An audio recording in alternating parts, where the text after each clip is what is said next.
PM Modi Silvassa પહોંચશે। PM મોદીનો સેલવાસમાં road show અને સભા છે। સેલવાસમાં કરોડો રૂપિયાના વિકાસ કાર્યોનું તેઓ લોકાર્પણ કરશે। પીએમ મોદી હોસ્પિટલના પ્રથમ તબક્કાનું ઉદ્ઘાટન કરશે। નમો હોસ્પિટલના બીજા તબક્કાનું ભૂમિપૂજન કરશે। પીએમ મોદી આજથી 2 દિવસ ગુજરાત પ્રવાસે છે। ઉલ્લેખનીય છે કે થોડા દિવસ પહેલા પણ તેઓ ગુજરાત પ્રવાસે આવ્યા હતા અને ત્યારે જામનગરની મુલાકાત લીધી હતી, સાસણગીરની મુલાકાત લીધી હતી। હવે તેઓ ફરીથી 2 દિવસના પ્રવાસે છે। પીએમ મોદી હોસ્પિટલના પ્રથમ તબક્કાનું ઉદ્ઘાટન કરશે। વતનમાં જ્યારે પ્રધાનમંત્રી પધાર્યા છે ત્યારે નમો હોસ્પિટલના બીજા તબક્કાનું ભૂમિપૂજન કરશે।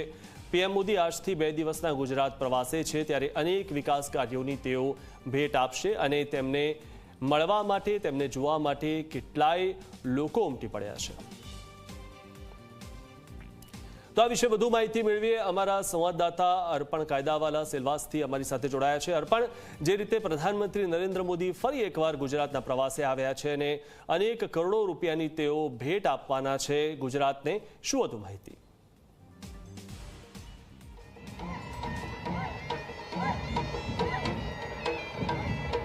મિથુન, બસ રાહ જોવાઈ રહી છે પ્રધાનમંત્રી નરેન્દ્ર મોદીના આગમનની, કારણ કે સુરત એરપોર્ટ ખાતે તેઓ લેન્ડ થશે, તે બાદ હેલિકોપ્ટરથી સેલવાસ પહોંચશે અને ત્યાંના હેલિપેડથી અહીંયા લગભગ 2.5 થી 3 કિલોમીટરનો જે રૂટ છે ત્યાં મોટર માર્ગે તેઓ અહીંયા પહોંચવાના છે। હું એ સ્થળ ઉપર હાજર છું કે જ્યાં પ્રધાનમંત્રી નરેન્દ્ર મોદી કોઈપણ સમયે આવી શકે છે, કારણ કે નમો મેડિકલ કોલેજ જે હોસ્પિટલ છે આખી, તેનું લોકાર્પણ તે કરવાના છે અને તે પૂર્વે આપ જોઈ શકો છો રોડની સાઈડમાં વિશેષ આ સ્ટેજ બનાવવામાં આવ્યું છે કે જ્યાં ડાંગી નૃત્ય સ્થાનિક જે કલાકારો છે તેમની પરંપરા મુજબ અહીંયા નૃત્ય કરી રહ્યા છે। આ ઉપરાંત કેમેરા પર્સનને કહીશ આસપાસના દ્રશ્યો બતાવે કે રોડની બંને બાજુ જે બેરિકેડિંગ કરવામાં આવ્યું છે ત્યાં ખૂબ જ મોટી સંખ્યામાં બાળકો છે, જુદી જુદી શાળાના, કોલેજોના, આ ઉપરાંત સ્થાનિકો પણ છે કે જે તિરંગા સાથે અહીંયા પ્રધાનમંત્રી નરેન્દ્ર મોદીની રાહ જોઈ રહ્યા છે। એટલે આ સામેના માર્ગેથી પ્રધાનમંત્રીનો કાફલો આવશે અને તે બાદ આ જે દ્રશ્યો આપણે જોઈ રહ્યા છે તે તરફ જશે જ્યાં ગેટ બનાવાયેલો છે, તેની અંદર તેઓ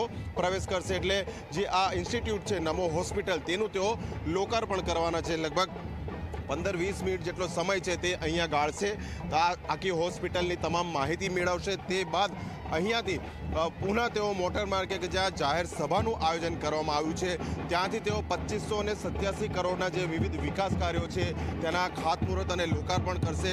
સંઘ પ્રદેશ જે છે દાદરા અને નગર હવેલી, દીવ દમણ જે છે અને સેલવાસા, આ વિસ્તારમાં જુદા જુદા જે કેન્દ્ર સરકારની યોજનાઓના જે કામો છે તેનું તેઓ ખાતમુહૂર્ત અને લોકાર્પણ કરશે। એટલે આપ જોઈ શકો છો જુદા જુદા લોકો જે છે દૂરની તરફ ઢોલના અવાજ સંભળાઈ રહ્યા છે, તો આ તરફ જે આદિવાસી સ્થાનિક છે તે પોતાનું પરંપરાગત નૃત્ય કરી રહ્યા છે। એટલે સુરક્ષાને લઈને ચાક ચોબંધ બંદોબસ્ત ગોઠવવામાં આવ્યો છે। આપ આખો રૂટ જોઈ શકો છો કે ચકલું પણ ફરકી શકે એવી સ્થિતિ નથી, કારણ કે દરેક તબક્કે પોલીસના જવાનો, અધિકારીઓ સતત અહીંયા પેટ્રોલિંગ કરી રહ્યા છે। બસ રાહ જોવાઈ રહી છે પ્રધાનમંત્રી નરેન્દ્ર મોદીના અહીંયા આગમનની, જેથી કરીને જે અહીંયા લોકાર્પણનો કાર્યક્રમ છે તે તેઓ પૂર્ણ કરશે અને અહીંયાથી પુનઃ મોટર માર્ગે તેઓ જવાના રવાના થશે। પ્રથમ જે એક વ્હીકલ છે તે આપ જોઈ શકો છો, કદાચ વોર્નિંગ કાર છે તેવું હાલને જોતા લાગી રહ્યું છે। એટલે પ્રધાનમંત્રીનું આગમન અહીંયા કોઈ પણ સમય મિથુન થઈ શકે છે। પ્રથમ જે વોર્નિંગ કાર છે તે અહીંયા આવી ચૂકી છે અને તેની પાછળ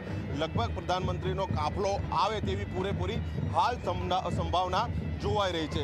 જે પ્રમાણેના દ્રશ્યો છે, બાળકો ખાસા લાંબા સમયથી અહીંયા રાહ જોઈ રહ્યા છે કે પ્રધાનમંત્રી અહીંયા આવે, તેમની એક ઝલક બાળકો જોઈ શકે અને તેમનું અભિવાદન પણ ઝીલે। અને આપણે સૌ કોઈ પણ જાણે છે કે પ્રધાનમંત્રી પોતાના વિશેષ વાહનમાં બેસીને જ અહીંયા જે કોઈ ઉપસ્થિત લોકો હોય છે તેમને સતત તેમનું અભિવાદન કરતા હોય છે। એટલે હવે બસ રાહ જોવાઈ રહી છે કે પ્રધાનમંત્રીનું આગમન અહીંયા ક્યારે થાય અને તેઓ અહીંયાથી જ પસાર થઈ અને જે હોસ્પિટલ છે તેનામાં પ્રવેશ કરી તેનું વિધિવત લોકાર્પણ કરે। મિથુન જી, જે હોસ્પિટલનું તેઓ લોકાર્પણ કરવાના છે, 450 બેડની આ હોસ્પિટલ છે, સેલવાસ માટે કેટલી મહત્વની રહેશે આ હોસ્પિટલ?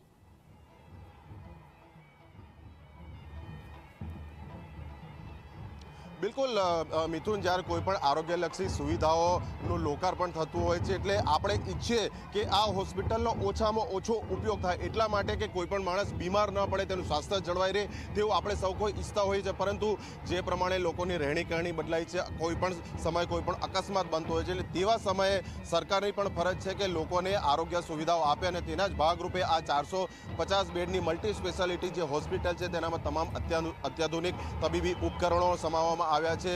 ઓક્સિજન પ્લાન્ટ પણ છે આ જ હોસ્પિટલના પ્રાંગણમાં કે જરૂર પડે મેડિકલ ઓક્સિજનની પણ ઉત્પન્ન કરી શકાય છે. એટલે સ્વાભાવિક છે કે આ જે વિસ્તાર છે સંઘ પ્રદેશ કે જે કેન્દ્ર શાસિત અંતર્ગત આવે છે તેવા આ વિસ્તારમાં કેન્દ્ર સરકાર દ્વારા આ અત્યાધુનિક હોસ્પિટલની ભેટ અહીંના સ્થાનિકો માટે ખૂબ જ આશીર્વાદરૂપ સાબિત થઈ શકે છે. મિથુન. જી આભાર અર્પણ માહિતી આપવા બદલ. તો થોડી જ વારમાં પ્રધાનમંત્રી સેલવાસ પહોંચશે અને 450 બેડની જે હોસ્પિટલ જે તૈયાર થઈ છે તેનું તેઓ લોકાર્પણ કરવાના છે. સાથે જ 650 બેડની ક્ષમતા ધરાવતા બીજા તબક્કાનું પણ ભૂમિપૂજન તેઓ કરશે.